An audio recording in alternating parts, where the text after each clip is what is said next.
ഈ അഗ്നികോണിൽ ഉള്ള ഏതൊരു പ്രവർത്തനവും നമ്മൾ കൃത്യമായി ചെയ്തില്ല എന്നുണ്ടെങ്കിൽ നമുക്ക് അവിടെ സാമ്പത്തിക പ്രശ്നങ്ങൾ ഉണ്ടാവും, അല്ലെങ്കിൽ വലിയ കടബാധ്യതകൾ ഉണ്ടാവും. സൗത്ത് ഈസ്റ്റിൽ ഉണ്ടാകുന്ന പ്രശ്നങ്ങൾ വളരെ വലുതാണ്. അത് വലിയ വലിയ കടബാധ്യതകളിലേക്ക് കൊണ്ടുപോകാനായിട്ട് കാരണമാകും. സൗത്ത് ഈസ്റ്റിൽ അകത്തും ടോയ്ലറ്റ് ഇല്ല, പുറത്തും ടോയ്ലറ്റ് ഇല്ല. നിങ്ങളുടെ സെപ്റ്റിക് ടാങ്ക് എവിടെ ഇരിക്കുന്നത്? അത് സൗത്ത് ഈസ്റ്റ് കോർണറിലാണ് സാറേ സെപ്റ്റിക് ടാങ്ക് ഇരിക്കുന്നത്. ഉറപ്പായിട്ടും കടബാധ്യതയാവും. മാത്രവുമല്ല, സ്ത്രീകൾക്ക് ആരോഗ്യ പ്രശ്നം ഉണ്ടാകും. ഒരു വീടിനെ സംബന്ധിച്ചിടത്തോളം ഫുങ്ഷോ പ്രകാരം പറയുകയാണെങ്കിൽ ഏറ്റവും പ്രധാനപ്പെട്ട ഒരു ദിക്കെന്ന് പറയുന്നത് സൗത്ത് ഈസ്റ്റ് ആണ്. അതായത് സമ്പത്തിന്റെ ദിക്ക്. നമ്മുടെ വീടിന്റെ ഓരോ ദിക്കുകളും നമ്മുടെ വീടിന്റെ ഓരോ സൗഭാഗ്യങ്ങളാണ്. അത് വ്യക്തിയെ, ആ വീട്ടിൽ താമസിക്കുന്ന വ്യക്തികളെ ഉറപ്പായിട്ടും അത് ബാധിക്കും.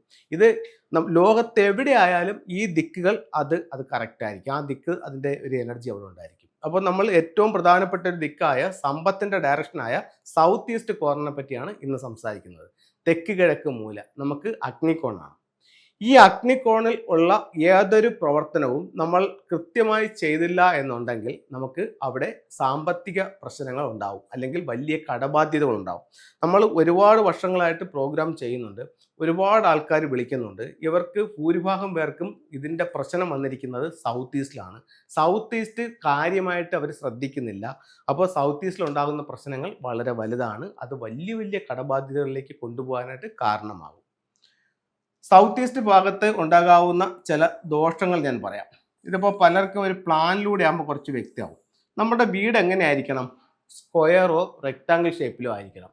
ഇനി ഇതിൻ്റെ 8 ദിക്കുകൾ ഞാൻ ജസ്റ്റ് ഒന്ന് മാർക്ക് ചെയ്യാം. ഇത് സൗത്താണ്, ഇത് നോർത്താണ്, ഇത് വെസ്റ്റാണ്, ഇത് ഈസ്റ്റാണ്. ഇത് 4 മഹാദിക്കുകളാണ്.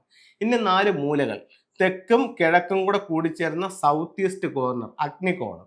ഈ അഗ്നികോണിനെ പറ്റിയാണ് ഇന്ന് നമ്മൾ സംസാരിക്കുന്നത്. അഗ്നികോൺ എന്താണ്? സമ്പത്തിന്റെ ഡയറക്ഷനാണ്. അപ്പോൾ വാസ്തുവിൽ പറയുന്നത് എന്താണ്? ഇവിടെ ലക്ഷ്മി ദേവി വസിക്കുന്നു എന്ന് പറയുന്നത്. ലക്ഷ്മി ആരാ? സമ്പത്തിന്റെ ദേവതയാണ്. അപ്പോൾ ലക്ഷ്മി ദേവി സൗത്ത് ഈസ്റ്റ് ആണ്. സൗത്ത് ഈസ്റ്റ് ഭാഗത്ത് നമുക്ക് വരുന്ന ഒരു പ്രശ്നം സാരമായി സമ്പത്തിനെ ബാധിക്കും. കുറേ നേരം കൊണ്ട് സൗത്ത് ഈസ്റ്റ് ഭാഗത്ത് വരുന്ന പ്രശ്നം എന്ന് പറയുന്നത് എന്താ പ്രശ്നം എന്ന് ചോദിച്ചു കഴിഞ്ഞാൽ, ഇവിടെ നിങ്ങളുടെ വീട് വെച്ചപ്പോൾ ഇവിടെ ഒരു ബെഡ്റൂം ഉണ്ടെന്ന് മനസ്സിലാക്കുക. എന്നിട്ട് ഈ ബെഡ്റൂമിന് ഒരു അറ്റാച്ച്ഡ് ടോയ്ലറ്റ് ഇവിടെ ചെയ്തിട്ടുണ്ട്.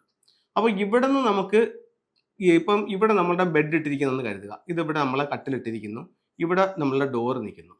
അപ്പോൾ ഇവിടെ കട്ടിൽ വെച്ച് കിടക്കുകയാണ്. അപ്പോൾ ഈ വ്യക്തിയെ സംബന്ധിച്ചിടത്തോളം ഇവിടെ ചെന്നിട്ടാണ് ഈ ടോയ്ലറ്റിലേക്ക് കിടക്കുന്നത്. അപ്പം ഞാൻ പ്രോഗ്രാമിൽ പറയുന്നു, സൗത്ത് ഈസ്റ്റ് ഭാഗത്ത് ടോയ്ലറ്റ് പാടില്ല, അത് നിങ്ങൾക്ക് സാമ്പത്തിക പ്രശ്നം ഉണ്ടാക്കും. അപ്പോൾ ഈ വീട്ടിൽ താമസിക്കുന്ന വ്യക്തി പ്രോഗ്രാം കേട്ടു എന്ന് കരുതുക. അപ്പോൾ ഇദ്ദേഹം വന്നിട്ട് പറയും, എന്നെ വിളിച്ചിട്ട് പറയും, സാർ എൻ്റെ ടോയ്ലറ്റ് സൗത്ത് ഈസ്റ്റിലല്ല. സൗത്ത് ഈസ്റ്റ് എന്ന് പറയുന്ന അദ്ദേഹം പറയുന്നത് എവിടെയാണ്? ഈ ഭാഗമാണ് സൗത്ത് ഈസ്റ്റ്, അതായത് ഈ ഒരു മൂലയാണ് സൗത്ത് ഈസ്റ്റ് അദ്ദേഹം പറയുന്നത്. അപ്പോൾ ഇത് വിട്ടിട്ടാണ് ഈ ടോയ്ലറ്റ് നിൽക്കുന്നത്. ഈ പ്രശ്നം എന്നെ ബാധിക്കുമോ എന്ന് ചോദിച്ചു കഴിഞ്ഞാൽ ഉറപ്പായിട്ടും ബാധിക്കും. എന്തുകൊണ്ട് ബാധിക്കും എന്ന് ചോദിച്ചു കഴിഞ്ഞാൽ, വീടിനെ കറക്റ്റ് 9 നമ്മൾ ഡിവൈഡ് ചെയ്യും. വീടിനെ കറക്റ്റ് 9 ഡിവൈഡ് ചെയ്യുമ്പോൾ ഈ രീതിയിലാണ് വീടിനെ 9 ഡിവൈഡ് ചെയ്യുന്നത്. അപ്പോൾ ഇതിന്റെ സൗത്ത് ഈസ്റ്റ് എന്ന് പറയുന്ന ഈ ഒരു മൂല മാത്രമാണോ? അല്ല, ഇതിന്റെ 8 ഭാഗം സൗത്ത് ഈസ്റ്റ് ആണ്. അപ്പൊ അതിനകത്ത് ഈ ടോയ്ലറ്റ് ഉണ്ടോ? ഉണ്ട്. ഉറപ്പായിട്ടും അവിടെ സാമ്പത്തിക പ്രശ്നം ഉണ്ടാവും. ഇത് ഒരു കാര്യം. ഇനി രണ്ടാമത്തെ കാര്യത്തിലേക്ക് പോവുകയാണ്. ഇദ്ദേഹത്തിന്റെ വീട്ടിൽ ഇവിടെ ഒരു പ്രശ്നമില്ല, വീട്ടിൽ ഇവിടെ ഒരു ടോയ്ലറ്റ് ഇല്ല. പക്ഷെ വീടിന്റെ വെളിയിൽ ഔട്ട് സൈഡിൽ ഇവിടെ ഒരു ടോയ്ലറ്റ് ഉണ്ട്. അതെവിടെയാണ് വന്നിരിക്കുന്നത്? ഈ പറയപ്പെടുന്ന 45 ഡിഗ്രിക്കകത്ത് സൗത്ത് ഈസ്റ്റിലാണ് വന്നിരിക്കുന്നത്. ഉറപ്പായിട്ട് ഇതേ പ്രശ്നം അവരെ ബാധിക്കും. അപ്പോൾ ഇത് കണ്ടുകൊണ്ടിരിക്കുന്ന ഒരാൾ വിളിച്ചിട്ട് പറയുന്നത്, സാറേ എൻ്റെ സൗത്ത് ഈസ്റ്റിൽ അകത്തും ടോയ്ലറ്റ് ഇല്ല, പുറത്തും ടോയ്ലറ്റ് ഇല്ല.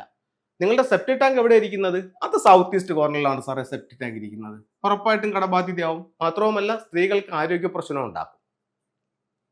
അപ്പോൾ അടുത്തൊരാൾ കണ്ടിട്ട് പറയുന്നു, സാർ എൻ്റെ സൗത്ത് ഈസ്റ്റിൽ ടോയ്ലറ്റ് ഇല്ല, സെപ്റ്റിക് ടാങ്ക് ഇല്ല, കിണർ സൗത്ത് ഈസ്റ്റിലാണ് ഇരിക്കുന്നത്. അതെന്നെ ബാധിക്കുമോ സാർ? ഉറപ്പായിട്ടും ബാധിക്കും. കിണറല്ല സാർ, ബോർവെല്ലാണ്, അത് ബാധിക്കുമോ? ഉറപ്പായിട്ടും ബാധിക്കും.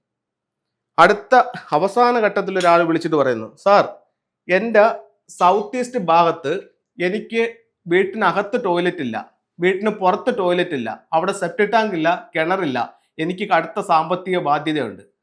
അങ്ങനെയാണെന്നുണ്ടെങ്കിൽ ആ വീടിൻ്റെ സൗത്ത് ഈസ്റ്റ് ഇദ്ദേഹത്തിന് കാണത്തില്ല.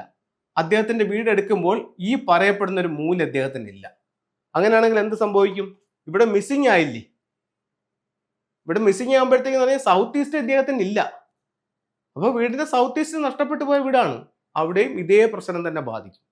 അപ്പോൾ നമുക്ക് പല തരത്തിലുള്ള വാസ്തുദോഷങ്ങളാൽ നമ്മൾ അനുഭവിക്കേണ്ടി വരും. അപ്പം അത് എന്താണെന്നുള്ളത് നമ്മൾ മനസ്സിലാക്കിയിട്ട് അതിന് ക്യൂർ ചെയ്ത് പോവുകയാണെന്നുണ്ടെങ്കിൽ നമുക്ക് പ്രശ്നങ്ങളില്ലാതെ മുന്നോട്ട് പോകാനായിട്ട് സാധിക്കും.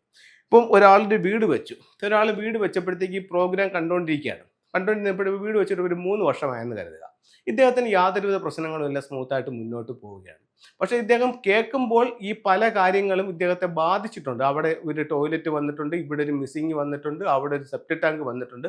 പക്ഷേ ഇദ്ദേഹത്തിന് ഇതൊന്നും ബാധിക്കുന്നില്ല. അപ്പോൾ ഇദ്ദേഹം പറയും എന്നെ ഇതൊന്നും ബാധിക്കുന്നില്ല, ഇതൊക്കെ വെറുതെ പറയുന്നതായിരിക്കും എന്നും പറഞ്ഞ് ഇദ്ദേഹം മുന്നോട്ട് പോകും. ചിലപ്പം ഇദ്ദേഹത്തിന് വ്യക്തിപരമായിട്ട് നല്ലൊരു ടൈം ആയിരിക്കും.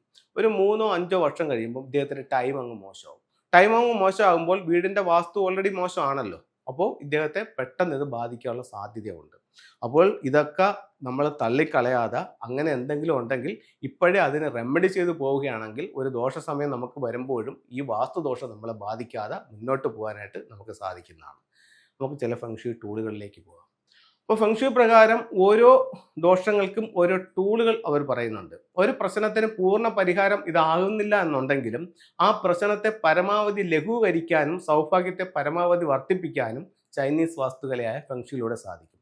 ഇത് നമുക്ക് ഭാരതത്തിൽ മാത്രമല്ല, ലോകത്ത് എവിടെയും ഇത് വർക്ക് ചെയ്യും. ഇപ്പം നമുക്ക് ഒരുപാട് എല്ലാ രാജ്യങ്ങളിലും ഫെങ്ഷുയി ഉപയോഗിക്കുന്നുണ്ട്. അവർക്കെല്ലാം അതിൻ്റെതായിട്ടുള്ള റിസൾട്ടുമുണ്ട്. ഇത് ചൈനയുടെ സയൻസ് ആണെന്ന് പറഞ്ഞ് അവർക്ക് മാത്രമേ ഇതിൻ്റെ റിസൾട്ട് കിട്ടൂ, അല്ലെങ്കിൽ ഇത് ചൈനയിൽ മാത്രമേ വർക്ക് ആവൂ എന്നൊന്നുമില്ല.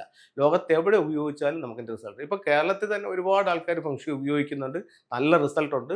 ഒരുപാട് ആൾക്കാർ ഇപ്പം നമ്മളെ തന്നെ വിളിച്ചിട്ട് ഒരുപാട് ആൾക്കാർ പറയുന്നുണ്ട്, സാർ പറഞ്ഞ പല കാര്യങ്ങളും ഞാൻ പരീക്ഷിച്ച് നോക്കി, എനിക്ക് ഒരുപാട് റിസൾട്ട് കിട്ടിയിട്ടുണ്ട്. വിവാഹം നടക്കാത്തവർക്ക് വിവാഹം നടന്നിട്ടുണ്ട്. പിന്നെ വാസ്തുദോഷങ്ങൾ മൂലം കുട്ടികളില്ലാത്തവർക്ക് കുട്ടികളായിട്ടുണ്ട്. അതുപോലെ തന്നെ വീട് വെക്കാനായിട്ട് ഇതിനകത്ത് പിന്നെ മെറ്റൽ ടോട്ടേഴ്സിനകത്ത് എഴുതി വെച്ചു, വീടായി, അങ്ങനെ ജോലി കിട്ടി, അല്ലെങ്കിൽ ജോലിയിൽ പ്രൊമോഷനായി, ഇന്ന ടൂള് വെച്ചപ്പോൾ ജോലിയിൽ പ്രൊമോഷനായി. അങ്ങനെ ഒരുപാട് ആൾക്കാർ പല തരത്തിലുള്ള റിസൾട്ടുകളും നമ്മളെ വിളിച്ച് പറയുന്നുണ്ട്. അതിനെല്ലാം നന്ദി. നമുക്ക് ചില ടൂളുകളിലേക്ക് നോക്കാം.